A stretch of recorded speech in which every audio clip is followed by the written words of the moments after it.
We need to stop using the word Trinity. And the That's word clear. Bible. And anyone who argues such things should also stop using the word Bible. Yeah. We've all agreed Bob will no longer use the word Trinity.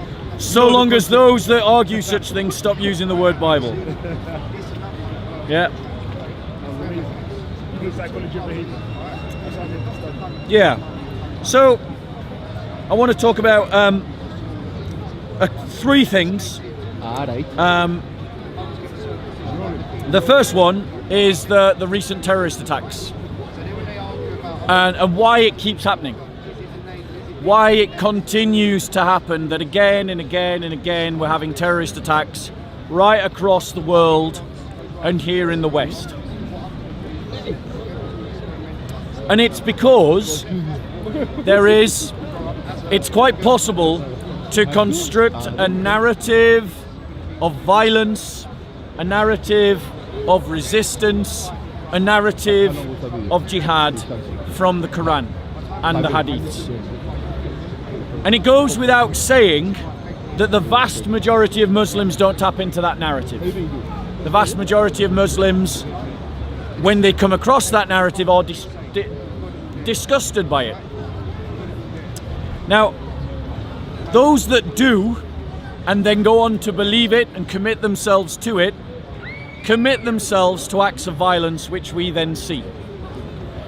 And unfortunately, the death of Western civilization will continue by 1,000 cuts because our liberal, progressive, ideological elites are incapable of seeing the world for what it is and for seeing the world how it is.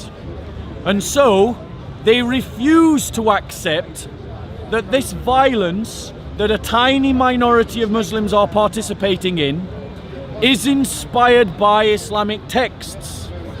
Now, there's been research done by a number of research bodies, Pew Research being one of them. There was another one done in the UK, I can't remember its name, but its findings were broadcast on Channel 4 that clearly demonstrate that a higher percentage of Muslims accept the use of violence under certain circumstances than we would feel comfortable with. Upwards of 30% would accept violence to defend the name of Muhammad. Now that is clearly not 100%. That clearly means that you're going to meet lots of Muslims who will genuinely, hand on heart, say they find this violence disgusting. And they do, they're not lying to you, it's not taqiyya. However, ISIS has demonstrated that there are tens of thousands of Muslims that are embracing a narrative of violence. And that can't be denied. And the liberal progressive state, because of its individualistic ideology and because of its moral relativism, refuses to see the world for what it is.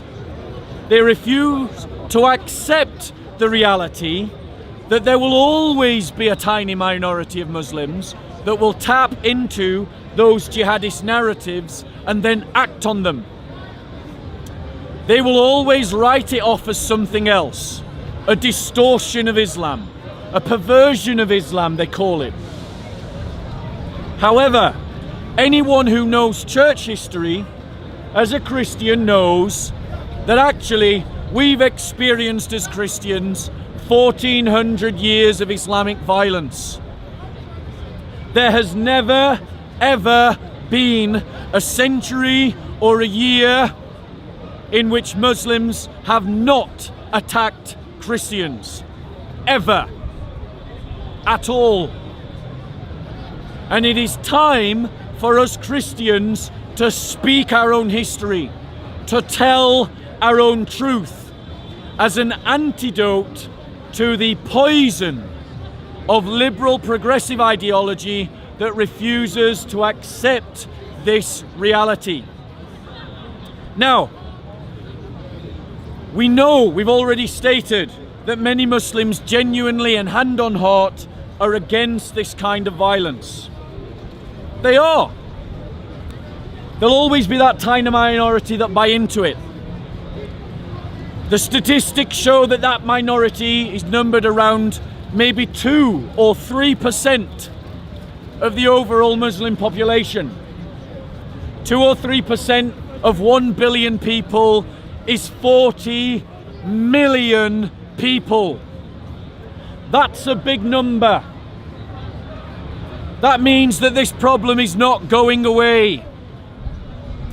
And as the percentage of Muslims grows within a population, the percentage or the absolute number of those Muslims who accept violence also grows. 2 to 3% of 100 Muslims is 2 or 3 people. You can do the multiplications. What happens when that 100 becomes 1,000? What happens when that 1,000 becomes 1,000,000? What happens when that 1,000,000 becomes 10 million? You see the problem.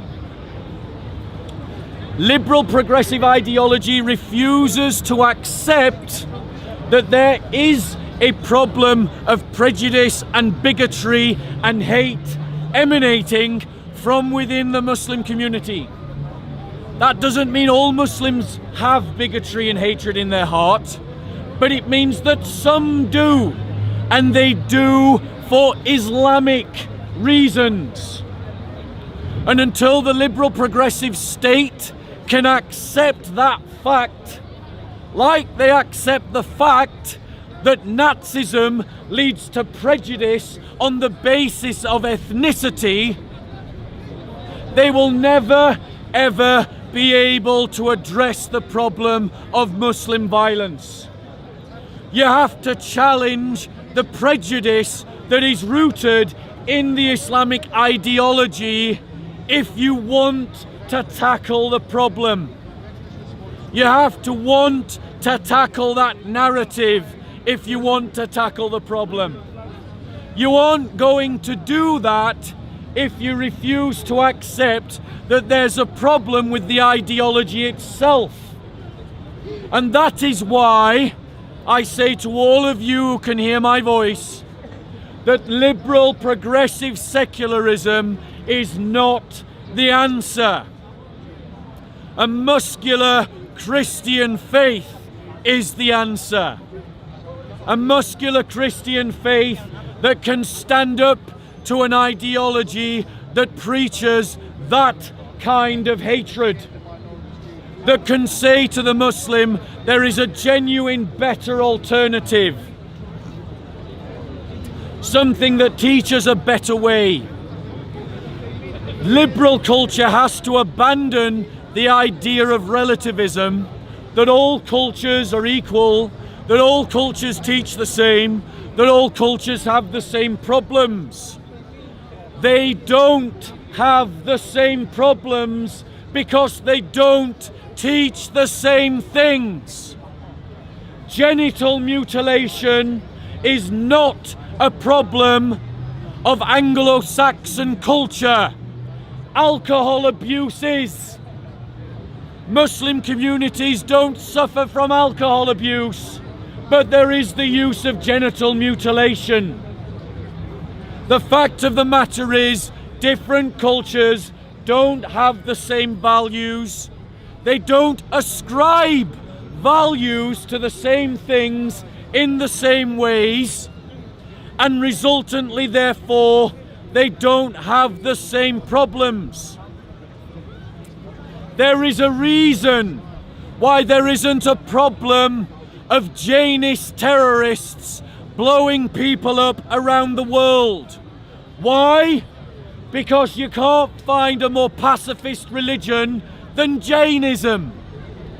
If someone is a fundamentalist Jainist, they will never hurt anyone. Jainists try not to hurt flies. So it is wrong to say that all religions have the same problem. All religions teach the same thing. Islam teaches a supremacist ideology that the Muslims are the best of people. It teaches that those who are not Muslims are ritually unclean. It teaches that Christians and Jews should be made into second-class citizens. And I have 1400 years of church history to prove that that is the reality, not what your politicians tell you, not what your celebrities tell you. I have 1400 years of Christian experience to prove my point. And so, liberal progressive ideology will never address this point. The reality is, we have to find a better answer to this problem. And that is going to be found in an adoption of a muscular Christian faith. Now, the government is following a strategy at this moment in time to deal with terrorism. The strategy is this. Let's use a metaphor. The terrorists are fish, and the river is the vast majority of Muslims.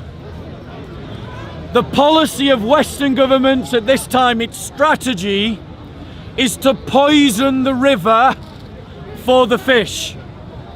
That's the idea. To turn the vast majority of Muslims against the Islamists.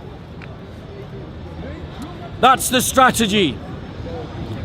The evidence would suggest that it isn't working, that it isn't dealing with the problem. Absolutely, there are some Muslims who are 100% against terrorism. They definitely exist. Some Muslims literally put their lives on the line fighting against Islamist terrorists. However, overall, we can see that that strategy is not working. It may be the case that it's too early, and that in 80 years' time it will eventually work. But right now, ISIS has demonstrated that if anything, this supremacist ideology is gaining traction amongst more Muslims than not. There are more Muslims willing to accept it each day. The security forces are constantly exposing plots by terrorists and protecting us. The number of those plots has increased, not decreased.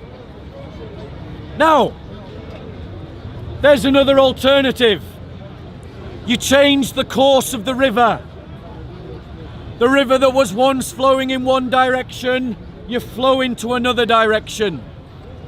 You make the river different. In other words, you seek the conversion of Muslims. You drain the river so that the fish are easier to spot. Liberal progressives understood this when they fought. Liberals understood this when they fought against communism. They understand it when they fight against Nazism. Why do they not understand it when they fight against radical Islam? It is because their pluralist rhetoric has blinded them to options that are readily available. Now, changing the topic slightly. New topic? New topic. Okay, cool.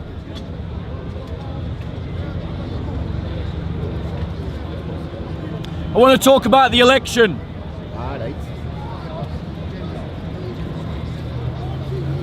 I think that we in the UK can be proud of our democracy because the kind of tensions that we felt in our society over the last couple of days.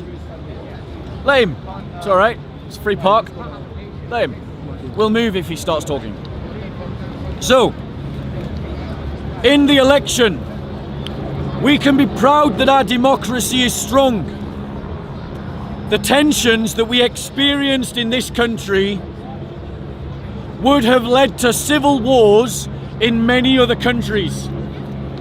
Many other countries would have ripped themselves to pieces if they encountered divisions like we have in the UK. The fact that we didn't have great civil strife or fighting in the street demonstrates the fact that the idea of democracy is strong in the UK. And to you who live in countries that fight one another over your political differences, you've seen an example recently in our election on how to resolve your differences without the use of violence.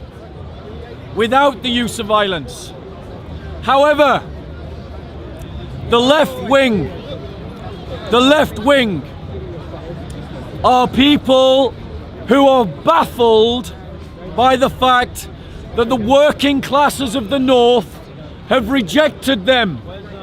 The Labour Party is scratching its head as to why people in the North rejected them and went Tory. Well, the answer I would suggest to them is very simple.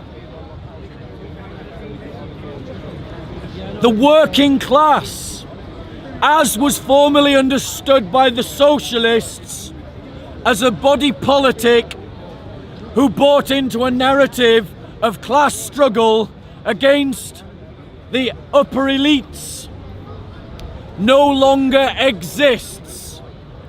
There is no identifiable working class that believes in class struggle. That narrative has been rejected by the working poor, which is a much better description than working class. The working poor are patriotic. Too many leading members of the Labour Party have contempt for the idea of British identity. They have contempt for the British Army, and they have contempt for patriotism. The socialists of London, the champagne socialists of Islington, like Jeremy Corbyn, who had a private education, went to a private school, and many of his acolytes who work within the upper echelons of the Labour Party fetishise the working class of the North. They fetishise them and see them as some kind of puppy to be patronised and looked after. The Labour Party does not speak to aspiration. It does not speak to working class families who want to progress in life, who have a sense not of class struggle, but of familial or individual struggle. They're much more Nietzschean than they are Marxist communist. We got an ambulance coming. The reality is that the working class of the North are much more akin to the narrative of Tommy Robinson than they are to the narrative of Jeremy Corbyn. However, the fact remains that people are slow, as it were, to catch on to their beliefs and their political expression. There is a lie within British politics that you have to vote for one of the big three: Labour, Conservative or Liberal Democrat, or now in Scotland the SNP. This lie is sustained by the first past the post electoral system, which distorts our democracy